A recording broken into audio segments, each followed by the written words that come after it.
Good afternoon. I'd like to call to order the Planning and Development Committee meeting of March 5th, 2025. Niagara Region and Grimsby are situated on treaty land. This land is steeped in the rich history of the First Nations, such as the Hattaway-Wendourong, the Haudenosaunee, and the Anishinaabe, including the Mississaugas of the Credit First Nation. There are many First Nations, Métis, and Inuit people from across Turtle Island that live and work in Niagara today. The regional municipality of Niagara and the town of Grimsby stand with all Indigenous people, past and present, in promoting the wise stewardship of the lands on which we live. Are there any disclosures of pecuniary or non-pecuniary interest? Seeing none, can I have a mover and seconder to approve the agenda? Moved by Councillor Bradzi, second by Member Drew. Moved by Councillor Bradzi, second by Member Drew. Resolved that the March 5th, 2025 Planning and Development Committee agenda be approved. All in favor? That's carried. Can I have a mover and seconder to receive the previous minutes? Councillor Frake, Member Potter. Moved by Councillor Frake, second by Member Potter. Resolved that the Planning and Development Committee minutes of February 19th, 2025 be received. All in favor? And that's carried. For delegations, Mike Collins-Williams from the West End Home Builders Association is here to speak supporting Grimsby GO Station with transit-oriented development. Mike, please come to the podium. Thank you, and I believe there's a slide deck. Awesome.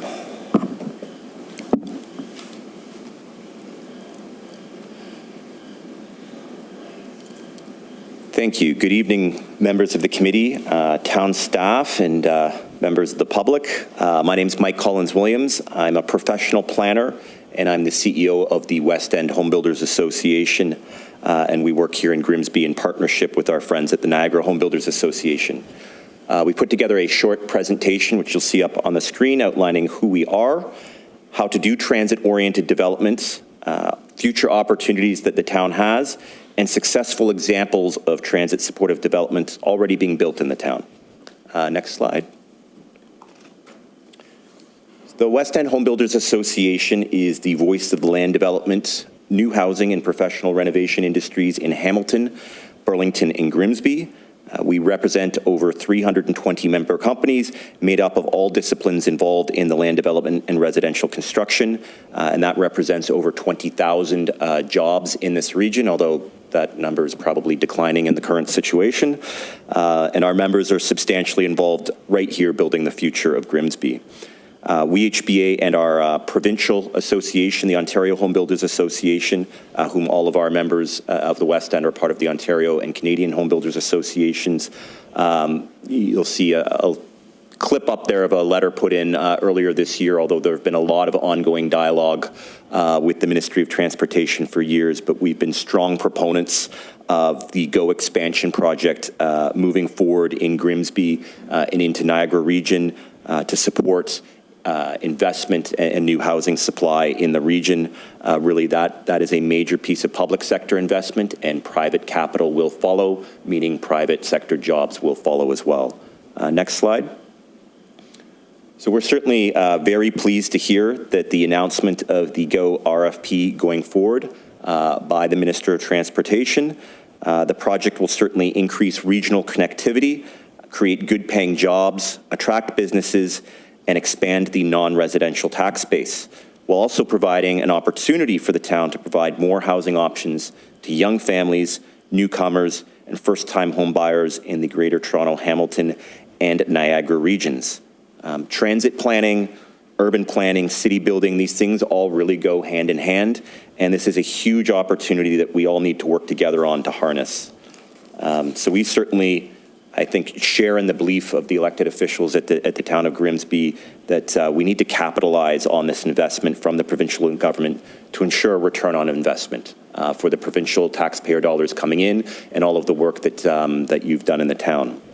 And Grimsby certainly really well positioned to take advantage of this opportunity, especially with the timing, with the official plan review taking place just right now. So we're certainly supportive of the major transit station area policy direction as part of the official plan review, and encourage the town to think boldly, to support intensification, to support this historic investment.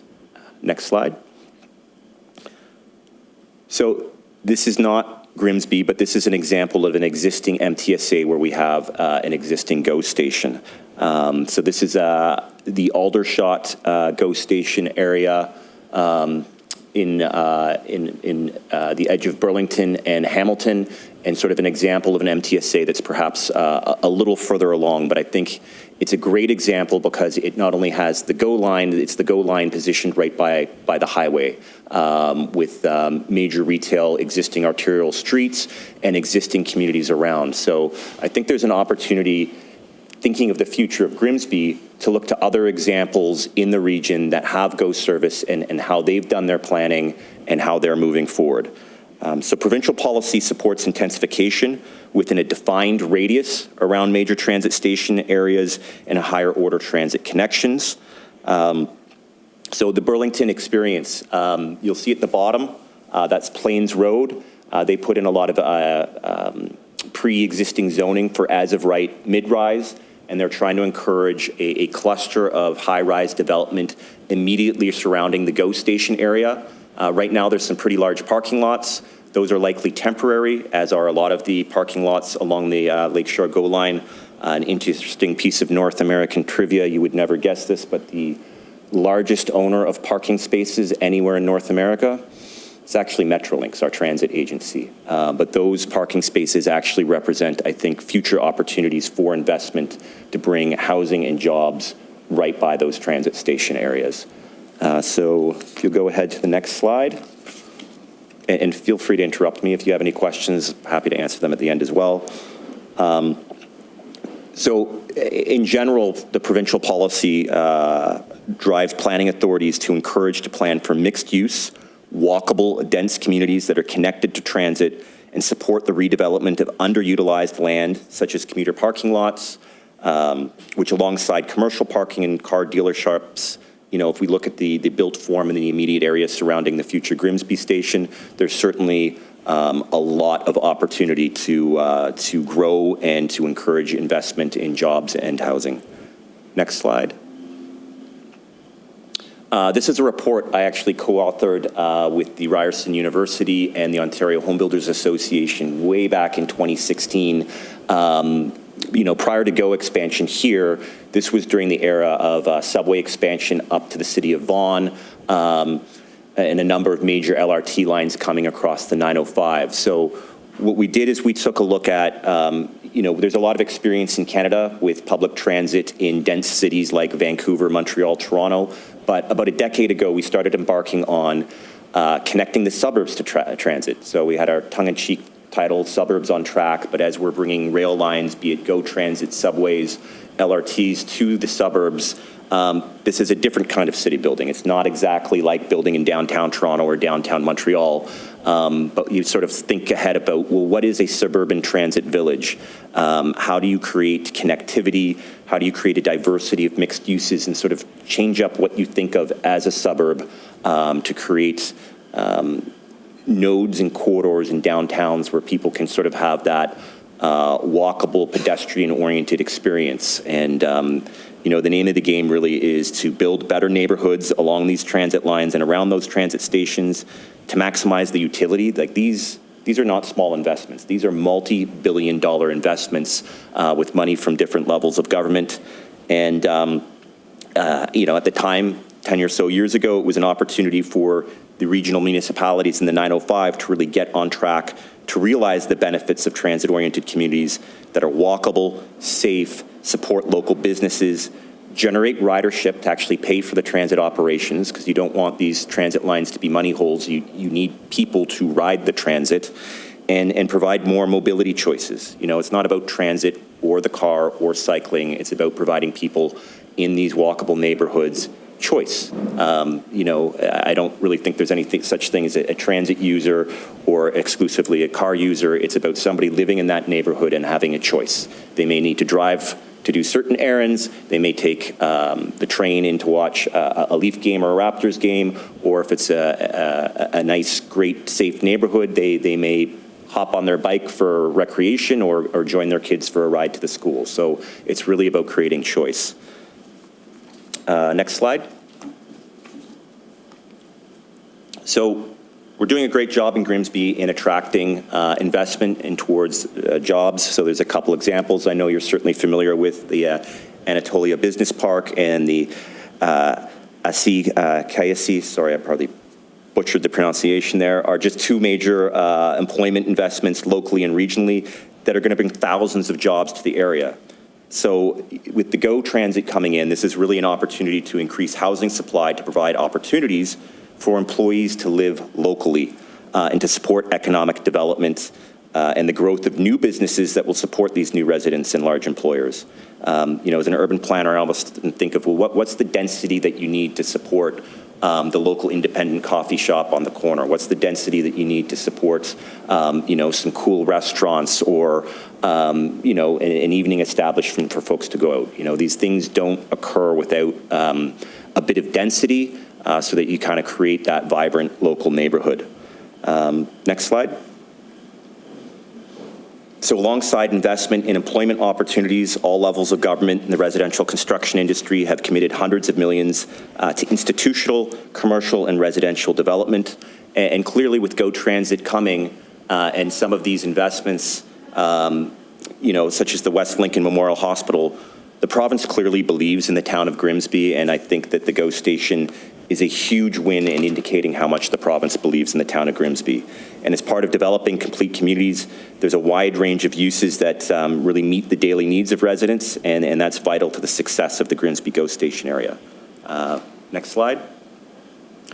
So I provided an example before from the city of Burlington in terms of an existing GO station that's already getting a lot of investment in terms of development in the immediate area. We actually don't always have to look outside of Grimsby for examples. We may not have a GO station yet, but Grimsby on the Lake is an example case study of what development could look like in the Grimsby GO station area. So it features a mix of densities, various uses, connections to the waterfront and businesses. So, I think this area, it's an emerging area, but it's a success story about what future development at the Grimsby GO can, and all of you as elected officials, members of the committee, town staff can draw on the experiences you've had here the last number of years in terms of how you're going to move forward. Next slide. So as part of the Grimsby GO and official planning process, we've encouraged the town to consider the development of a community improvement plan, or in planning lingo, a CIP. These are tools that are made available under Section 28 of the Planning Act that allows municipalities to direct funds and implement policy directions in a designated specific geography called a Community Improvement Project Area, or a CIPA. Incentives can be brought forward through grants or loans with conditions to advance social, economic, environmental, or community economic development priorities outlined in the CIP. So this is really an opportunity for the town to attract capital, attract investment, and put into place a program to try to tick off the boxes of what you're trying to achieve as elected officials in terms of your vision moving forward. There's opportunities such as development charges, rebates through CIPs. That's something that the City of Hamilton does in their downtown core. Next slide. So there's numerous examples in Niagara region, as well as in Hamilton and Burlington. Burlington's right in the middle now of looking at their own CIP program. So what Burlington's doing is they're proposing several forgivable loan and tax increment equivalent grant incentives. That's a mouthful. We call them TIGs. So what is a TIG? It's a grant that's based on the increased value in property taxes that result from the development paid out over a specific time frame. So it's a little like a TIF, just with a different name. TIGs provide municipalities with the opportunity to incentivize development, create new supply, increase tax assessment value, and provide a long-term return on investment. So while there's an upfront cost to municipalities, TEAGs are proportionate to the property tax uplift created by the incentivized development. The town benefits from the long-term increases to property tax revenue. So you're moving some money up front based on short-term revenue losses or shifting that revenue from what the property tax would be for that upfront value, and then in the long run, you benefit from that uplift.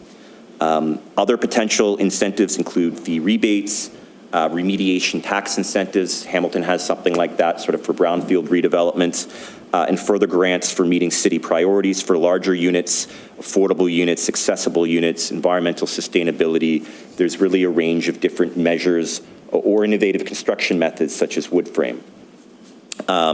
St. Catharines has a program, tax increment financing programs for redevelopment in priority neighborhoods, facade improvements, and grants for accessory dwelling units. Niagara Region, of course, has the Smart Growth Regional Development Program, providing a 50% DC rebate upon occupancy. Grimsby certainly already has had that program in downtown, and an expansion of this boundary to the West Lincoln Memorial Hospital or potentially to the Grimsby GO station is a logical step.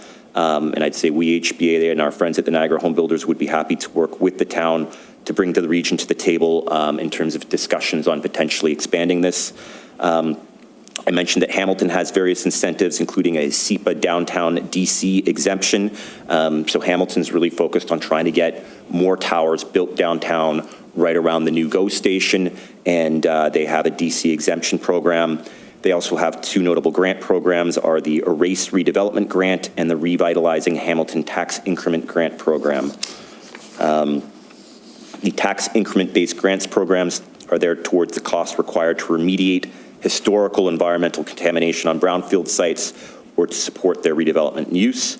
And then there's also the grant to incentivize property owners within strategic commercial areas to develop, redevelop, or otherwise improve properties and or buildings, including designated heritage buildings, to support broader revitalization of the district and increase property tax assessments. So this is all about creating a framework to attract private capital to achieve different objectives that you may have in the town of Grimsby around this incredible investment that the province has made. So one more slide. So the town has a once-in-a-generation opportunity really to take advantage of this significant provincial investment to create a new, walkable, mixed-use, dense community to support economic redevelopments in the town. And we believe that, especially in the current economic environment, I don't think I'd be here asking for this if things were like they were a number of years ago, but incentives, especially right now, can be a win-win for the town and the development community to create jobs and homes for future residents. So we certainly look forward to working in partnership with the town moving forward. Happy to answer any questions.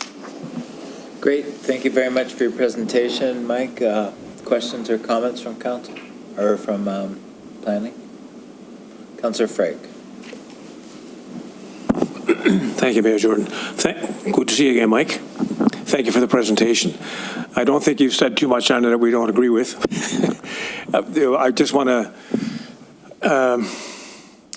one of the concerns I have now, of course, is the economic environment we live in. Yes, we all realize at the town, at council, that we need to intensify that area to justify the GO train.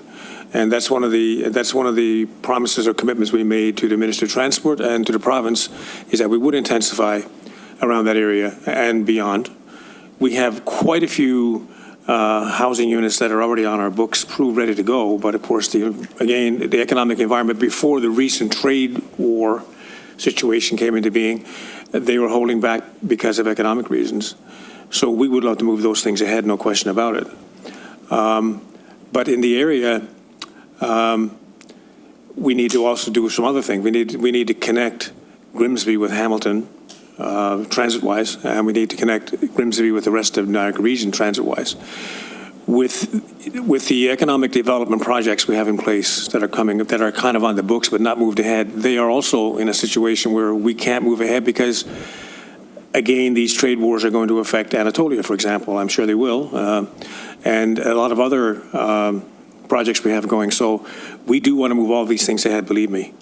So we do appreciate, and we do appreciate the support, number one, from you guys, and we do are committed to make these things happen as much as we possibly can. So I'm just making a comment here. I don't think there's any questions I can ask you because we live in an environment now where there's so many unknowns. So yes, we want to move ahead. Yes, we want to intensify around that area, and eventually we will. And hopefully I'll be around to see it. So anyway, thanks for your presentation, and again, appreciate the coming out and giving us your view. By the way, just a question: is that presentation available to the public or to council? Or do we have a copy of that? It is okay. All right, thank you. Because I think it's good that the council and the town can actually tap into it. Mike, thank you very much. Appreciate it. Absolutely. You know, I don't think we should let any crisis go to waste. This has been thrown on us, and we're kind of all in this together. But I think that there is an opportunity, hopefully for all levels of government, to work together, to really come together. And we need to support Canadian jobs.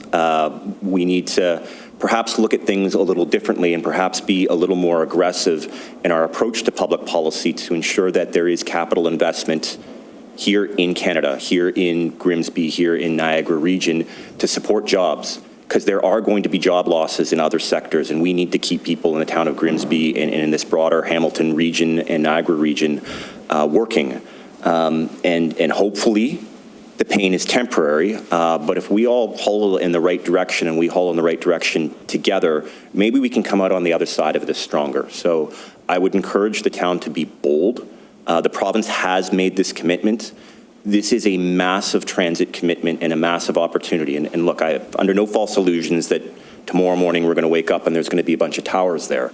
But I think that there is the opportunity to create the right framework to attract that investment.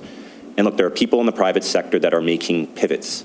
Not everybody is going to survive this, but there are folks that are out there that are sharpening their pencils, and they're really drilling down in the numbers to see how they can deploy their capital. There are some folks that have in the past only done condos for ownership. They're looking at opportunities to pivot towards rental, and there's some great programs federally through the CMHC that can help make that a little more attractive. So I still think that there will be capital invested this year and next year, but it's all about all levels of government coming together, finding alignment and finding ways to get that capital deployed. And we need to keep people working. We need jobs. Thank you. Any further questions? Seeing none, I just have a little bit to add. Certainly, Grimsby and this council is adamant that we need the GO expansion and the GO expansion right to Niagara Falls, and we're certainly going to continue to lobby MTO, continue to lobby Metrolinx, and continue to try to get them move forward with the station in Grimsby and the two-way all day into Niagara, because it is Niagara's future. Niagara is one of the fastest growing regions in Canada, and we need to keep it that way, and we need to get people moving. And certainly at the QE, the way it is now, is not as efficient as it could be at doing that, and so we need an alternative, and GO is there, the tracks are there, and it's a no-brainer, in my opinion, and we're going to continue. The Ford government has a new mandate, and we will continue to adamantly get them moving on it. So, Making sure that it's the best possible situation for all of us. great, thank you, Mike. Can I have a mover and seconder to receive the delegation? Moved by Councillor Frake, second by Councillor Bradsey. Moved by Councillor Frake, second by Councillor Bradsey. Resolved that the delegation from the West End Home Builders Association be received. All in favor? That's carried. Up next, we have a discussion report as a draft plan of standard condominium for 27 John Street. Can I have a mover and seconder to get it on the floor for discussion? Moved by Member Potter, second by Member Drew.